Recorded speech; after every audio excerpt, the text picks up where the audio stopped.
Very good afternoon to you all. Ideally, the first speaker after in the post-lunch session should be a gastroenterologist, but I've been asked to do the honors. So, respected doctors and my co-panelists,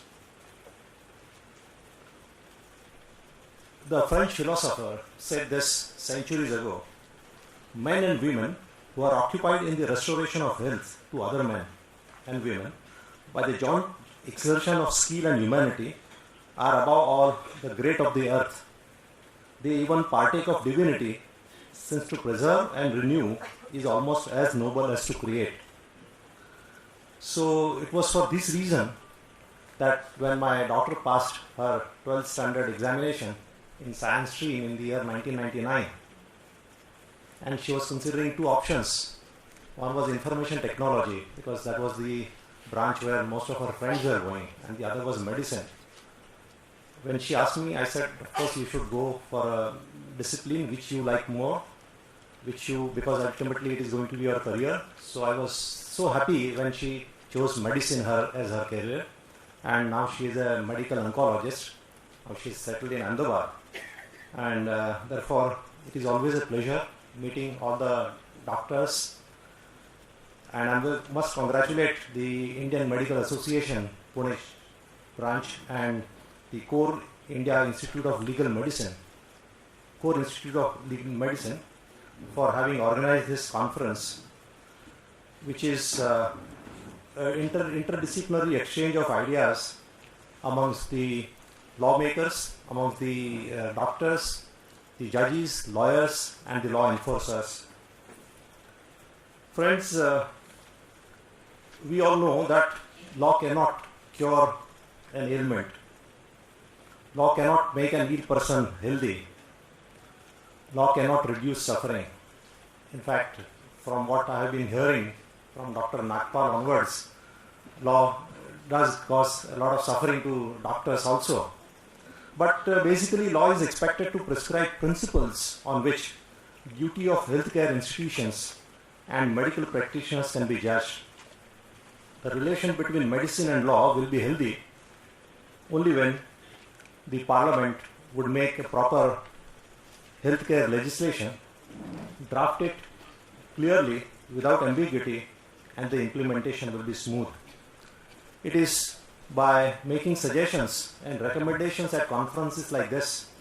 I have already attended one previous conference organized by the Association of Medical Consultants of Mumbai, where the same topic was discussed, and there also this issue was analyzed and examined threadbare. So it is from the consensus which emerges at such conferences that you can take it forward and bring it to the notice of the lawmakers, because ultimately the lawmakers must also pay heed to the needs and requirements of the medical profession and other stakeholders in the healthcare system, which obviously would include patients also. Now, some cases were examined in the morning in the pre-lunch session, and reference was made to huge compensation amounts awarded by the Supreme Court in the Kunal Saha case, where the compensation awarded was more than rupees 6 crores by way of principal amount, 6 crores 8 lakhs, and by way of interest total amount went up to 11 crores, and there was a hue and cry in the entire country, more particularly among the medical profession. So also there was another case of that Krishna Kumari, where the girl lost her sight because she was not examined at an age young enough. She was not examined immediately after birth. Otherwise, the doctors would have been able to detect premature retinopathy, and it would have helped the girl from losing her eyesight. She has been awarded some 1 crore and 78 lakh rupees.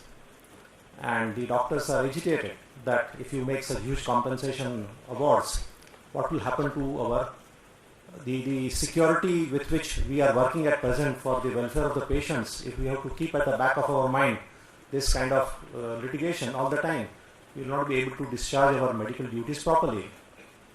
The concern is not absolutely misplaced.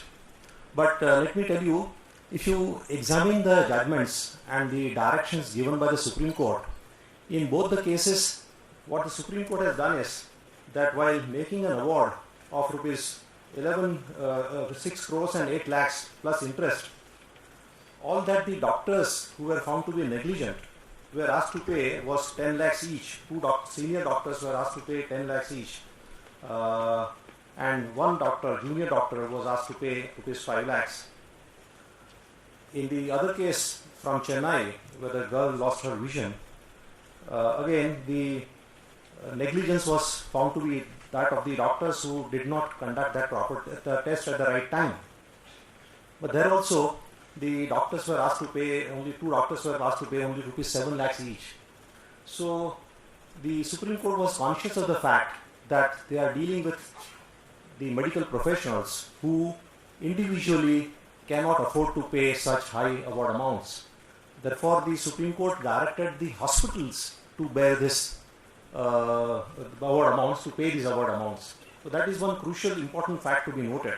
And therefore, now the Supreme Court is also conscious of the fact that healthcare system is now more in the hands of, or as much in the hands of the people who are running the hospitals rather than mere medical professionals who are rendering their valuable medical service.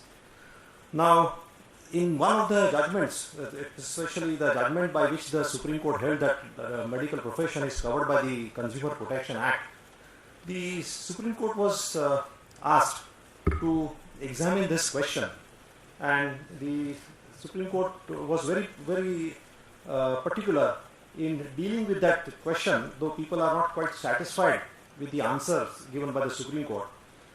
The lawyer for the medical professionals had invited the attention of the Supreme Court to the following observations of Lord Denning, which Lord Denning was a very learned and one of the most learned judges of our times. And he spoke these words in the year 1980. I quote, "Take heed of what has happened in the United States." The case was in England, and the same dispute was going on. Same controversy was going on. Lord Denning said, "Take heed of what has happened in the United States.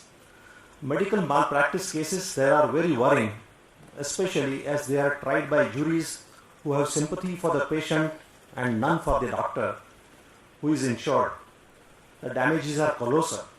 The doctors insure, but the premiums become very high, and these have to be passed on in fees to the patients.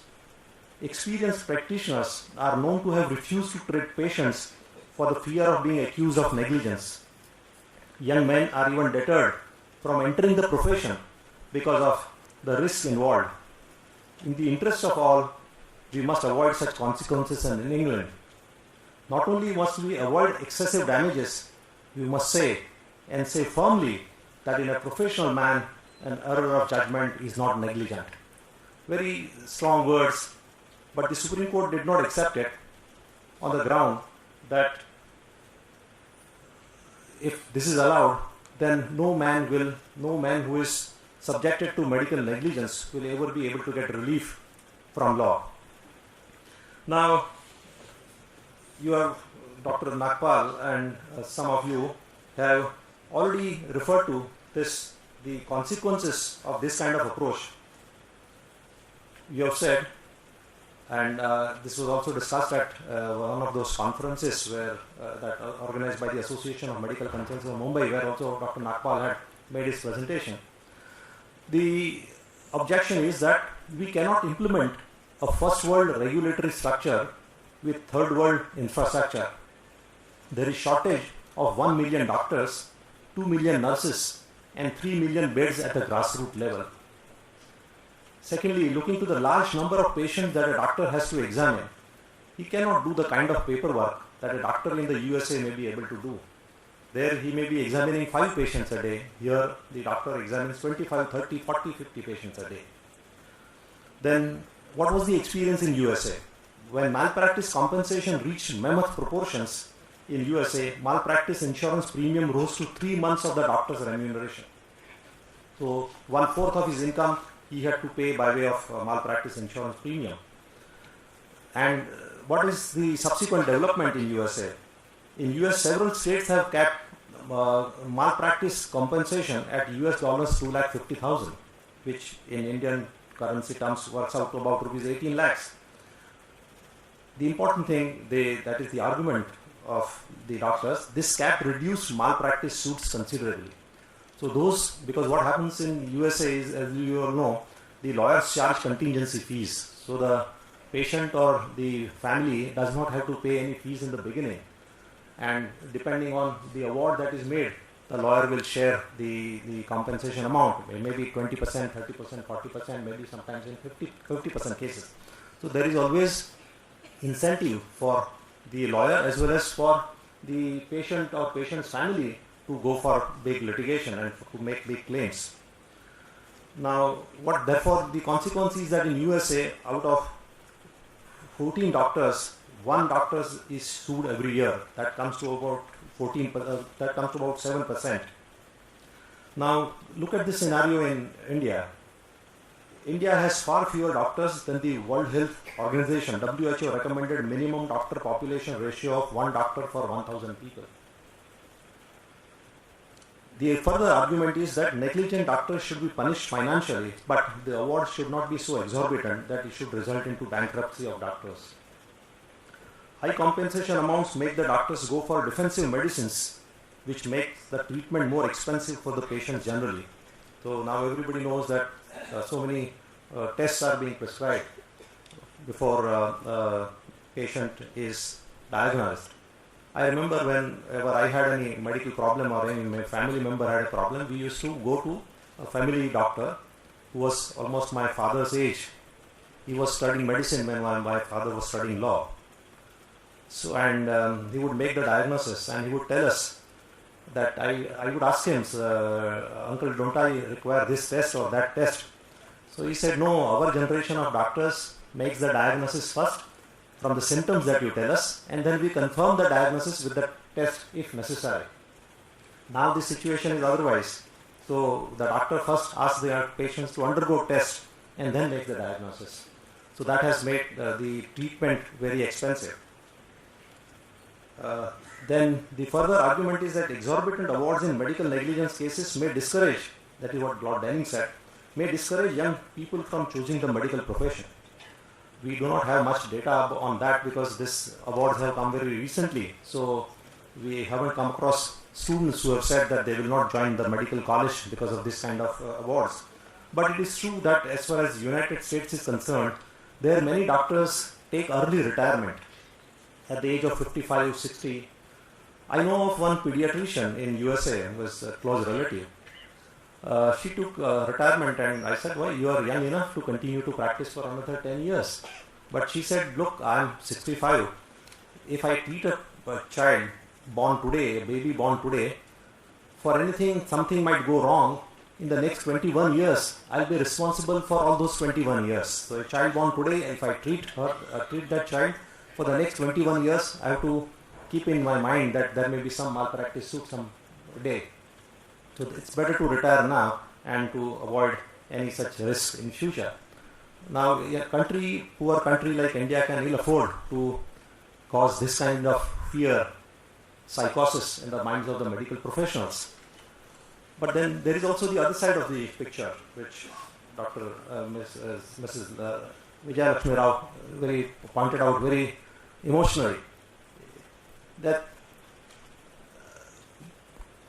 consumer commissions give findings of guilt or findings of negligence against a medical professional only in rare cases, only in extreme cases, where you administer wrong blood group, where you amputate the right hand instead of the left hand.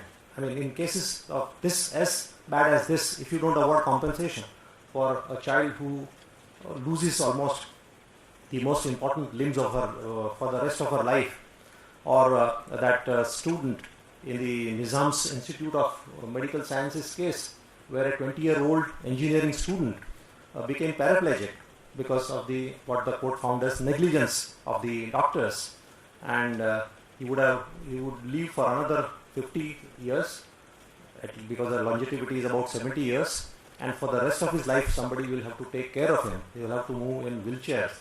He will be deprived of most of the pleasures of life. So the court awarded him compensation. Now that compensation amount was also about 1 crore and odd amount. 1 crore 5 lakhs, 1 crore 5,000 or 6,000. If you consider what has weighed with the courts in awarding this compensation amounts, you will find, for instance, in that case from Chennai, where the girl lost her vision, the court awarded total compensation of 1 crore 78 lakhs, out of which 40 lakhs was rupees for the past treatment, for which the father of the child produced the necessary evidence. The remaining 1 crore 38 lakhs was awarded for her future needs. Now, if you invest 1 crore 38 lakhs rupees, if you consider the rate of inflation and the present interest rate, she would barely get about 1 lakh rupees per month. Now, don't you think that a girl who lost her vision at the age of 2 years and who was 14 years of age on the date of the judgment would not require 1 lakh rupees for the rest of her life, 1 lakh rupees per month for the rest of her life? Therefore, if you look at the compensation awards from this angle, the awards may not seem to be very exorbitant. But then what is the way out? Let us consider one argument, which was some of the arguments. But before I proceed further, let us not forget this. As I said, that earlier we all used to go to one physician, family physician, who would try to make the diagnosis, give the treatment, and if everything does not go well, then only you are taken to the consultant. What happens now? Something happens to you and you immediately go to a cardiologist. Something happens to your ear, you immediately go to your ENT surgeon. So it is not one doctor who knows your body well, but different medical experts who examine the different parts of your body. And if you tell him that I have some problem in my ear also, he'll say, oh, then you go to your ENT surgeon. I am only concerned about your heart. Now, very often it happens that if you take statin, you might get some muscle cramps. Then obviously you expect the cardiologist to treat your muscle cramps. He would not tell you that you go to your orthopedic surgeon or to go to some other doctor. Just as human body is a body and not different organs of a body, similarly society is an organic living being. Society by itself, the entire society is an organic body. And therefore we cannot examine this question of doctor-patient relationship or the medical negligence cases in isolation. Why am I saying this? 20 or 30 years back, when you started going to school, your parents might have told your teacher that if he or she does not study properly, you can spank him, you can spank her, correct? That was considered as normal. These days, if the teacher touches the student, the mother would go to the principal and file a complaint, or not just before the principal, but before the Child Rights Commission. Therefore, the entire social milieu is changing, and we must take note of that fact. It is very important to consider this socio-cultural issues. What was happening earlier? You would go to a doctor and give him your symptoms. Whatever treatment he prescribes, you will take it. Now these days, the doctor has to deal with patients who are having such differences. On the one hand, he treats illiterate villagers who do not know anything. In fact, they might have gone to some godman for treatment before going to the doctor after the case has worsened. On the other hand, he has to deal with a young man who has done so much internet research that he will ask questions to the doctor. Now, therefore, while considering all cases where allegations of medical negligence are made, you have to keep this social cultural factors in mind. The other thing is, and that is very important, let me just tell you, I am running against time. As Chief Justice of the Bombay High Court for 5 years, I used to receive many complaints from the litigants. Many of them were about the delay in the conducting the cases. The other major complaint was not about corruption. It was about the way their case was being handled by judges. They thought that the judges were impatient. Some of the judges against whom they complained were impatient, that they were not heard properly. Now, this is the same thing happens with the patients.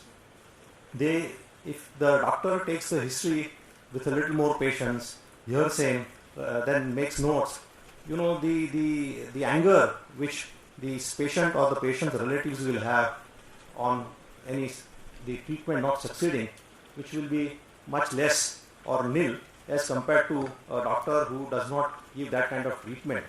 So this reminds me of the following words of Harrison, which you must have all read in your medical examination. Tact.